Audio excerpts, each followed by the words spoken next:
नमस्कार दोस्तों। सफ़ेद कोट पहनकर कोई भी डॉक्टर बन सकता है क्या? गांवों और कस्बों में अक्सर हम ऐसे लोगों को डॉक्टर साहब कहते हुए देखते हैं जिनके पास न तो एमबीबीएस की डिग्री होती और न ही कोई सरकारी लाइसेंस। फिर भी वे बुखार से लेकर इंजेक्शन तक सब कुछ कर रहे होते हैं और लोग उन पर भरोसा भी करते हैं।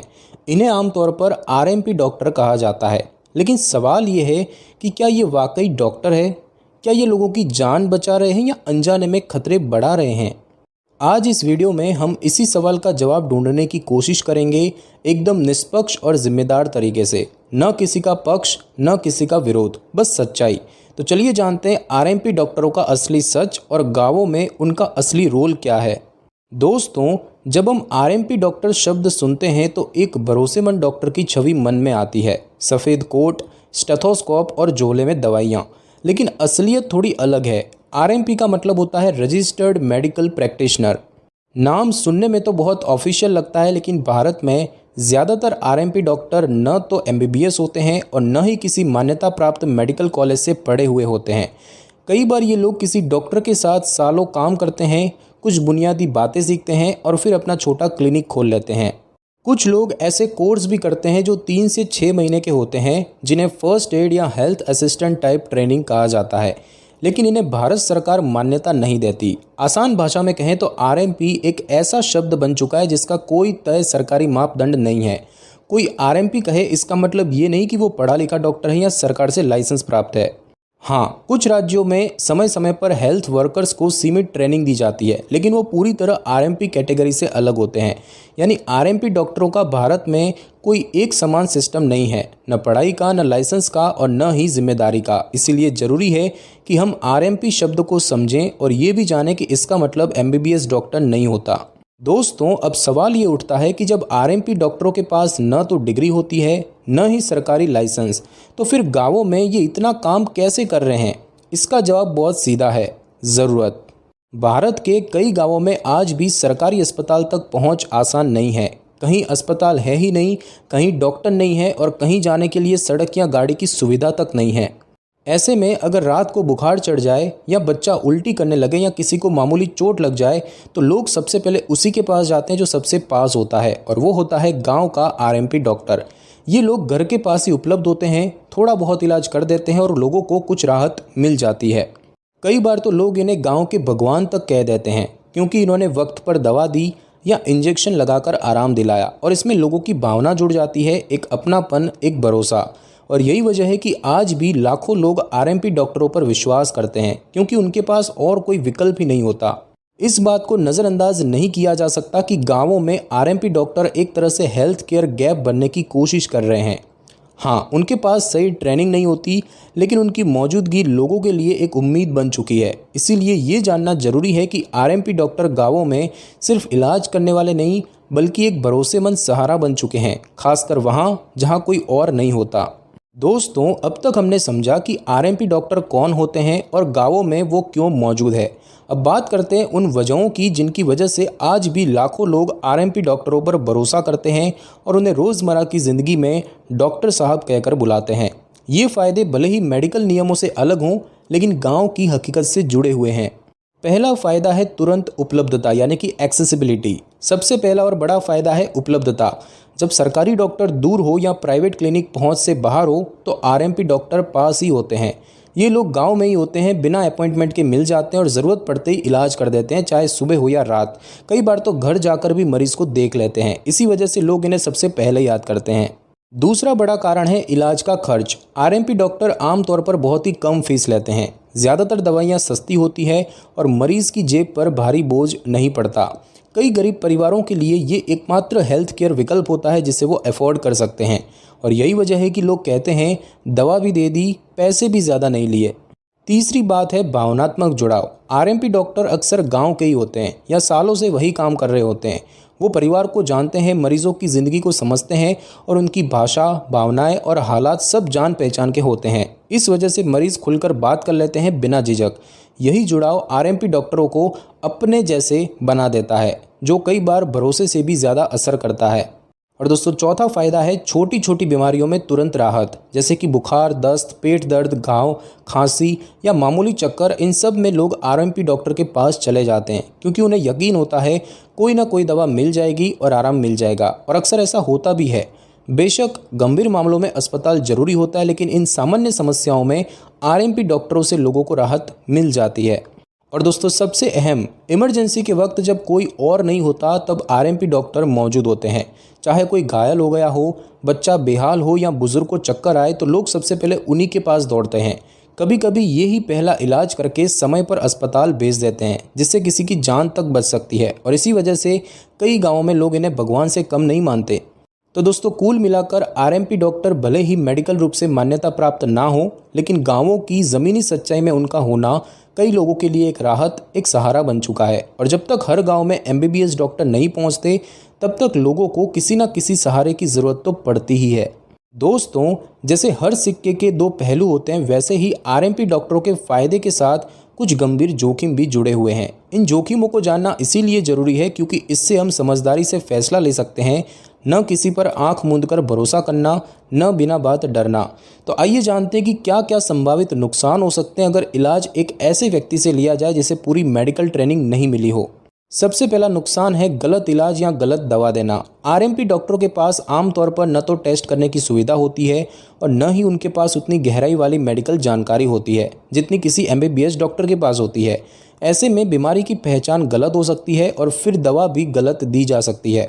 उदाहरण के तौर पर वायरल बुखार को टाइफाइड समझ लेना या पेट दर्द को गैस कहकर गंभीर इन्फेक्शन को न पहचान पाना।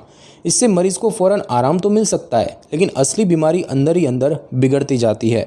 दूसरा नुकसान है एंटीबायोटिक्स का गलत इस्तेमाल। भारत में एंटीबायोटिक्स का सबसे ज़्यादा गलत इस्तेमाल एक बड़ी चिंता का विषय है और कई बार ऐसा देखा गया है कि आरएमपी डॉक्टर बिना ज़रूरत के भी एंटीबायोटिक दवाएं दे देते हैं ताकि मरीज को जल्दी आराम मिले, लेकिन इससे शरीर में दवा का असर धीरे धीरे कम हो जाता है और भविष्य में वही दवा काम नहीं करती। इसे हम एंटीबायोटिक रेजिस्टेंस कहते हैं और ये ग्लोबल हेल्थ क्राइसिस बन चुका है। तीसरा नुकसान है गंभीर बीमारी को समय पर न पहचान पाना। कई बार मरीज को ऐसी समस्या होती है जिसमें फ़ौरन बड़े अस्पताल या विशेषज्ञ डॉक्टर के पास भेजना चाहिए, जैसे कि सांस लेने में तकलीफ, गर्भावस्था में जटिलता, मिर्गी के दौरे या हार्ट से जुड़ी दिक्कतें। लेकिन कभी कभी आरएमपी डॉक्टर ऐसी गंभीर स्थिति को सामान्य मानकर खुद ही इलाज करने लगते हैं, जिससे समय बर्बाद होता है और मरीज की हालत बिगड़ सकती है। ये देरी कभी कभी जानलेवा भी हो सकती है। और दोस्तों चौथा जोखिम या नुकसान होता है इन्फेक्शन का खतरा। कुछ आरएमपी डॉक्टर उचित सैनिटाइजेशन या डिस्पोजेबल उपकरणों का इस्तेमाल नहीं कर पाते, चाहे जानकारी की कमी हो या संसाधनों की। इससे मरीजों में इन्फेक्शन फैलने का खतरा होता है, जैसे कि टेटनस, हेपेटाइटिस बी और सी या कभी कभी HIV भी। ये खतरा तब और बढ़ जाता है जब एक ही सिरिंज को 2 या 3 मरीजों में इस्तेमाल कर लिया जाता है, जो कि बिल्कुल नहीं होना चाहिए। और दोस्तों पांचवा नुकसान ये है कि कोई जवाबदेही नहीं होती, नो लीगल रिस्पॉन्सिबिलिटी और अकाउंटेबिलिटी। अगर किसी मरीज की तबीयत और बिगड़ जाए या इलाज में कोई गड़बड़ी हो जाए तो आरएमपी डॉक्टर के खिलाफ कानूनी कार्रवाई करना आसान नहीं होता, क्योंकि उनके पास न तो कोई पंजीकरण होता है और न ही मेडिकल काउंसिल का लाइसेंस।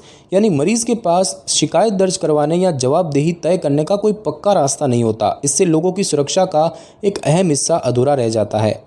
तो दोस्तों आरएमपी डॉक्टरों से मिलने वाले फ़ायदे से इनकार नहीं किया जा सकता, लेकिन उनसे जुड़े खतरे भी उतने ही सच है। इसीलिए ज़रूरी है कि हम सिर्फ सुविधा नहीं बल्कि सुरक्षा को भी प्राथमिकता दें। छोटी बीमारियों के लिए इनका सहारा लिया जा सकता है, लेकिन गंभीर या जटिल मामलों में समय पर अस्पताल पहुंचना ही सबसे समझदारी भरा कदम होता है। इलाज की जल्दबाजी न करें, सही समय पर सही फैसले से ही ज़िंदगी बचती है।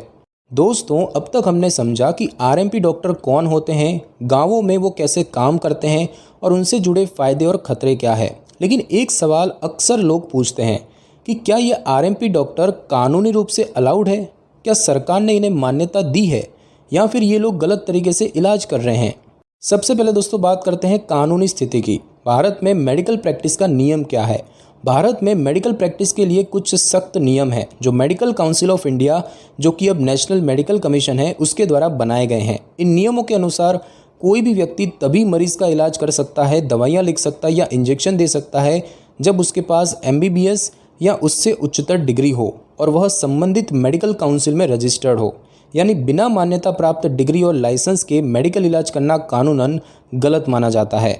सुप्रीम कोर्ट और हाई कोर्ट्स ने भी इस विषय पर कई बार साफ कहा है कि बिना योग्यता के इलाज करना मरीज की जान के साथ खिलवाड़ हो सकता है और ये क्वैकरी की श्रेणी में आता है। दूसरी चीज़ दोस्तों ये है कि आरएमपी शब्द की कोई सरकारी परिभाषा नहीं है। आपको जानकर हैरानी होगी कि आरएमपी शब्द की कोई एक तय सरकारी परिभाषा ही नहीं है। ये शब्द अलग अलग जगहों पर अलग अर्थों में इस्तेमाल होता है, जैसे कि rural medical practitioner, registered medical practitioner या फिर बस एक क्लिनिक खोलने वाला व्यक्ति। लेकिन मेडिकल काउंसिल या हेल्थ मिनिस्ट्री की तरफ से आरएमपी के लिए कोई विशेष दर्जा या मान्यता नहीं दी गई है। इसीलिए अगर कोई खुद को आरएमपी डॉक्टर कह रहा है तो उसका कानूनी आधार आमतौर पर स्पष्ट नहीं होता। दोस्तों, अब सवाल उठता है कि अगर ये गैर कानूनी है तो फिर इतने आरएमपी डॉक्टर गाँवों में कैसे खुलेआम काम कर रहे हैं? इसका जवाब है ग्राउंड लेवल की ज़रूरत और हेल्थ केयर गैप। भारत के कुछ राज्यों ने सीमित प्राथमिक इलाज के लिए कुछ हेल्थ असिस्टेंट या रूरल हेल्थ वर्कर्स को ट्रेनिंग देने की कोशिश की है। जैसे कि पश्चिम बंगाल, महाराष्ट्र, छत्तीसगढ़ जैसे राज्यों में कुछ मॉडल लागू किए गए हैं जिनमें कम समय की ट्रेनिंग देकर उन्हें सीमित दवाइयां देने की अनुमति दी जाती है। लेकिन ध्यान देने वाली बात यह है कि ये लोग आरएमपी डॉक्टर नहीं कहलाते और उनका काम भी सीमित होता है, यानी ये सरकार द्वारा बनाए गए हेल्थ वर्कर होते हैं, न कि स्वतः घोषित डॉक्टर।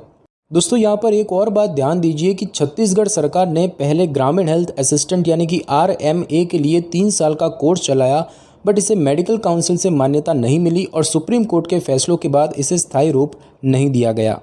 इन प्रयासों को एमबीबीएस जैसी मान्यता नहीं मिली, लेकिन ये एक व्यवहारिक समाधान के तौर पर देखा गया था। और दोस्तों, कई बार देखा गया है कि कुछ लोग नकली संस्थाओं से आरएमपी सर्टिफिकेट खरीद लेते हैं और उसे दीवार पर लगाकर खुद को डॉक्टर घोषित कर लेते हैं। ये पूरी तरह से अवैध यानी कि इल्लीगल है और इससे जुड़ने वाले व्यक्ति पर धोखाधड़ी और जन स्वास्थ्य को नुकसान पहुंचाने के आरोप लग सकते हैं। ऐसे मामलों में जेल और जुर्माने का भी प्रावधान है। इसीलिए अगर किसी व्यक्ति के पास आरएमपी का सर्टिफिकेट है तो उसका स्रोत और मान्यता जरूर जांचनी चाहिए। तो दोस्तों, बात साफ है, भारत में मेडिकल प्रैक्टिस सिर्फ वही कर सकता है जो योग्य हो, प्रशिक्षित हो और अधिकृत संस्था में रजिस्टर्ड हो। आरएमपी डॉक्टर जैसा कि गाँवों में पाए जाते हैं, उनकी स्थिति कानून की नज़र में स्पष्ट नहीं होती। कुछ लोग अनुभव और ज़रूरत के आधार पर अच्छा काम कर सकते हैं, लेकिन फिर भी उनके पास कानूनन इलाज करने की अनुमति नहीं होती। ऐसे में जनता की जिम्मेदारी बनती है कि वो समझदारी से इलाज चुने और गंभीर मामलों में सिर्फ योग्य डॉक्टर या अस्पताल पर ही भरोसा करें। दोस्तों, अब तक आपने जाना कि आरएमपी डॉक्टर कौन होते हैं, वो गाँवों में कैसे काम करते हैं और उनसे जुड़े फायदे और जोखिम क्या है। लेकिन अब बात करते हैं सबसे अहम विषय की कि आम लोगों को क्या समझना चाहिए। तो दोस्तों, सबसे पहली और साफ बात यह है कि आरएमपी डॉक्टर को देखकर ये न समझे कि वो एमबीबीएस या बीएएमएस जैसे डिग्रीधारी डॉक्टर हैं। बहुत से लोग सिर्फ सफ़ेद कोट और क्लिनिक देखकर मान लेते हैं कि सामने वाला पूरी तरह प्रशिक्षित डॉक्टर है। लेकिन हमेशा पूछिए, क्या उनके पास कोई मान्यता प्राप्त डिग्री है? क्या वो किसी मेडिकल काउंसिल में रजिस्टर्ड है? ये पूछना आपका अधिकार है और ये जानना आपकी सुरक्षा का हिस्सा है। दोस्तों, बात की जाए कि कौन सी समस्याओं में आरएमपी से मदद ली जा सकती है, तो दोस्तों सभी परिस्थितियां एक जैसी नहीं होती। यदि किसी को हल्का बुखार है, मामूली पेट दर्द या हल्की चोट है तो शुरुआती राहत के लिए आरएमपी डॉक्टर से संपर्क किया जा सकता है। लेकिन यदि बीमारी बढ़ रही हो या बार बार हो रही हो तो तुरंत योग्य डॉक्टर के पास जाना चाहिए। आरएमपी डॉक्टर पहला स्टॉप हो सकते हैं, लेकिन अंतिम इलाज नहीं। और दोस्तों, किन मामलों में आरएमपी से बिल्कुल इलाज ना कराएं, तो कुछ स्वास्थ्य स्थितियां ऐसी होती है जहां एक पल की देरी भी भारी पड़ सकती है और वहां आरएमपी नहीं, विशेषज्ञ डॉक्टर की ज़रूरत होती है। तो कुछ ऐसी स्थितियां हैं जिसमें खुद को या अपने परिजन को आरएमपी के पास न ले जाएं, जैसे कि तेज़ बुखार जो 3 दिन से ज़्यादा हो, खून आना किसी भी अंग में, सांस लेने में तकलीफ, अचानक बेहोशी या दौरे पड़ना, गर्भावस्था में कोई जटिलता होना या फिर सीने में दर्द या धड़कन तेज़ होना। इन सभी मामलों में आपको बिना देरी किए पास के सरकारी या प्राइवेट अस्पताल पहुंचना चाहिए। साथ ही साथ दोस्तों, आज गाँवों में जानकारी की सबसे बड़ी कमी है। लोग डॉक्टर शब्द सुनकर ही मान लेते हैं कि वो सब कुछ कर सकते हैं। इसीलिए अगर आप इस वीडियो को देख रहे हैं तो आपसे निवेदन है कि इस जानकारी को अपने परिवार, अपने पड़ोसी और अपने गांव के लोगों तक जरूर पहुंचाएं। जब लोगों को फ़र्क समझ आएगा तभी सही फैसले लिए जा सकेंगे। और यकीन मानिए, जान बचाने के लिए कभी कभी सिर्फ एक सही जानकारी काफ़ी होती है। तो दोस्तों, आरएमपी डॉक्टर की पहुंच और नियत पर सवाल नहीं है, सवाल है कि क्या हम सही समय पर सही इलाज तक पहुंच पा रहे हैं या नहीं। छोटा मोटा इलाज वही कर दे, इसमें कोई बुराई नहीं, लेकिन जब मामला गंभीर हो तो जैसे तैसे नहीं, जिम्मेदारी से काम लें। इलाज लेने में समझदारी ही सबसे बड़ी दवा है। दोस्तों, अब तक हमने जाना कि आरएमपी डॉक्टर गांवों में क्यों मौजूद है, उनका क्या रोल है और आम जनता को उनसे जुड़ी क्या बातें समझनी चाहिए। लेकिन एक अहम सवाल ये भी है कि हमारे देश के स्वास्थ्य विशेषज्ञ यानी MBBS doctor, public health experts और नीति निर्माताओं का इस विषय में क्या कहना है। क्या उन्हें आरएमपी डॉक्टरों को पूरी तरह बंद कर देना चाहिए या फिर कुछ हद तक ट्रेनिंग देकर इन्हें सीमित रूप में शामिल करना चाहिए। दोस्तों, कई विशेषज्ञ मानते हैं कि भारत जैसे देश में जहां आज भी कई गांवों में डॉक्टरों की भारी कमी है, वहां ग्राउंड लेवल पर मौजूद आरएमपी डॉक्टरों को पूरी तरह से नकार देना व्यावहारिक नहीं है, क्योंकि अगर इन्हें हटा दिया जाए तो बहुत से इलाकों में कोई भी स्वास्थ्य सेवा नहीं बचेगी। यानी समस्या का समाधान केवल बंद करना नहीं है, बल्कि व्यवस्था को बेहतर बनाना है। दोस्तों, कई चिकित्सा विशेषज्ञ मानते हैं कि आरएमपी डॉक्टरों को पूरी तरह प्रतिबंधित करने के बजाय उन्हें एक तय दायरे में सरकारी प्रशिक्षण देकर सीमित मेडिकल सेवाओं की अनुमति दी जा सकती है। इस तरह का सिस्टम कुछ देशों में लागू है, जहां कम्युनिटी हेल्थ वर्कर या बेसिक केयर प्रोवाइडर जैसी कैटेगरी बनाई गई है। भारत में भी ऐसा मॉडल छत्तीसगढ़ और कुछ अन्य राज्यों में आजमाया गया है, जहां सीमित प्रशिक्षण और नियमों के साथ ग्रामीण क्षेत्रों में प्राथमिक इलाज की इजाज़त दी गई है। यानी एक मध्य रास्ता हो सकता है, जहां लोगों को मदद भी मिले और इलाज की सुरक्षा भी बनी रहे। दोस्तों, वहीं दूसरी ओर चिकित्सा विशेषज्ञ इस बात पर पूरी तरह सहमत है कि अगर कोई भी व्यक्ति बिना किसी नियम कायदे के, बिना ट्रेनिंग के खुलेआम इलाज करता है तो वो न सिर्फ गलत है बल्कि जनता के स्वास्थ्य के लिए खतरनाक भी है। ऐसे में सरकार की जिम्मेदारी बनती है कि या तो उन्हें पूरी तरह रेगुलेट करें या फिर सख्ती से एक्शन लें, क्योंकि मरीज को ये जानने का पूरा हक है कि उसका इलाज करने वाला व्यक्ति वास्तव में कितना प्रशिक्षित है। साथ ही साथ दोस्तों, कई हेल्थ पॉलिसी एक्सपर्ट्स का मानना है कि आरएमपी डॉक्टरों को लेकर केंद्र सरकार को एक स्पष्ट राष्ट्रीय नीति बनानी चाहिए, जिसमें यह तय हो कि किन लोगों को इलाज की सीमित अनुमति दी जाए, किस ट्रेनिंग के बाद कौन सी दवा दी जा सकती है, क्या उनका कोई रजिस्ट्रेशन सिस्टम हो। इससे न केवल आरएमपी डॉक्टरों की स्थिति स्पष्ट होगी, बल्कि मरीजों की सुरक्षा भी सुनिश्चित की जा सकेगी। तो दोस्तों, विशेषज्ञों का मानना है कि आरएमपी डॉक्टरों को पूरी तरह नकारना व्यावहारिक नहीं है, लेकिन उन्हें अनियंत्रित छोड़ना भी खतरनाक है। समाधान है जिम्मेदार ढंग से इन्हें हेल्थ सिस्टम में सीमित रूप से जोड़ना, नियम और ट्रेनिंग के साथ। इस तरह लोगों को भी भरोसेमंद प्राथमिक सेवा मिलेगी और देश की स्वास्थ्य प्रणाली भी सुरक्षित रहेगी।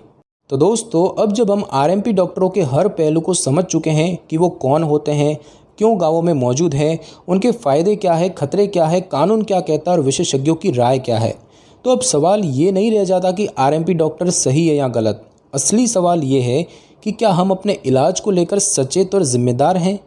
दोस्तों, भारत जैसे देश में जहां आज भी हज़ारों गांवों में एमबीबीएस डॉक्टर नहीं पहुंच पाए हैं, वहां आरएमपी डॉक्टर एक ज़मीनी सच्चाई है। वे मौजूद हैं और लोग उन पर भरोसा करते हैं। कई बार उनकी मौजूदगी ने लोगों को राहत दी है, ये भी सच है। लेकिन साथ ही ये भी उतना ही बड़ा सच है कि इलाज का अधिकार उन्हीं के पास होना चाहिए जो प्रशिक्षित, पंजीकृत और उत्तरदायी हो, वरना जिंदगी से जुड़ा जोखिम कभी भी बढ़ सकता है। दोस्तों, हमें आरएमपी डॉक्टरों को एक ही चश्मे से नहीं देखना चाहिए। न पूरी तरह भगवान मानना ठीक है और न पूरी तरह धोखेबाज कहना। ज़रूरत है एक ऐसे सिस्टम की जहां अगर कोई व्यक्ति गांव में काम कर रहा है तो उसे बेसिक ट्रेनिंग, सीमित दवाओं की अनुमति और सरकारी निगरानी के तहत जोड़ा जाए, ताकि मरीज की सुरक्षा भी बनी रहे और गाँव को इलाज से वंचित भी न रहना पड़े। और दोस्तों, अंत में एक बात सीधी और साफ, इलाज में जल्दबाजी मत कीजिए। अगर कोई भी व्यक्ति बिना डिग्री के डॉक्टर बना हुआ है तो उसके इलाज को लेकर हमेशा सवाल पूछिए। अपने परिवार की सेहत के लिए समझदारी दिखाइए, क्योंकि डॉक्टर का सफ़ेद कोट भरोसा तो जगाता है, लेकिन सही इलाज सिर्फ वही दे सकता है जो इसके लिए पूरी तरह प्रशिक्षित और अधिकृत हो। तो दोस्तों, इलाज सिर्फ दवा नहीं होता, इलाज सही समय पर, सही जगह और सही इंसान से होना चाहिए, क्योंकि एक समझदार फैसला कई बार एक ज़िंदगी बचा सकता है। तो दोस्तों, इस वीडियो को देखने के लिए आपका बहुत बहुत धन्यवाद। आज हमने एक ऐसा विषय उठाया जो ना केवल स्वास्थ्य से जुड़ा है, बल्कि भरोसे, जिम्मेदारी और समाज की ज़मीनी हकीकत से भी जुड़ा है। लेकिन अब बारी आपकी है, क्योंकि आपके अनुभव ही इस विषय को और बेहतर समझा सकते हैं। दोस्तों, क्या आपके गांव या मोहल्ले में भी कोई आरएमपी डॉक्टर है? क्या उन्होंने कभी आपकी या आपके परिवार की मदद की है? या फिर कोई ऐसा अनुभव हुआ है जहां आपको समय पर अस्पताल नहीं मिल पाया? इन सारी बातों को आप नीचे कमेंट में ज़रूर साझा करें, क्योंकि आपकी एक कहानी सैकड़ों लोगों की आंखें खोल सकती है। और अगर आपको लगता है कि ये जानकारी किसी और के काम आ सकती है तो इसे शेयर ज़रूर करें, क्योंकि कई बार सही जानकारी सही समय पर मिल जाए तो कोई बड़ी परेशानी टल सकती है। दोस्तों, हमारा मकसद सिर्फ वीडियो बनाना नहीं है, हमारा मकसद एक ऐसा मंच यानी प्लेटफॉर्म तैयार करना जहां हेल्थ से जुड़ी हर जानकारी लोगों को सही, आसान और निष्पक्ष रूप में दी जा सके। अगर आपको हमारी सोच सही लगी हो तो मेडल सपोर्ट चैनल को जरूर सब्सक्राइब कीजिए। अगली बार फिर मिलेंगे किसी ऐसे ही जरूरी और जिम्मेदार विषय के साथ। तब तक सुरक्षित रहिए, सतर्क रहिए और सबसे जरूरी सोच समझकर इलाज चुनिए। धन्यवाद।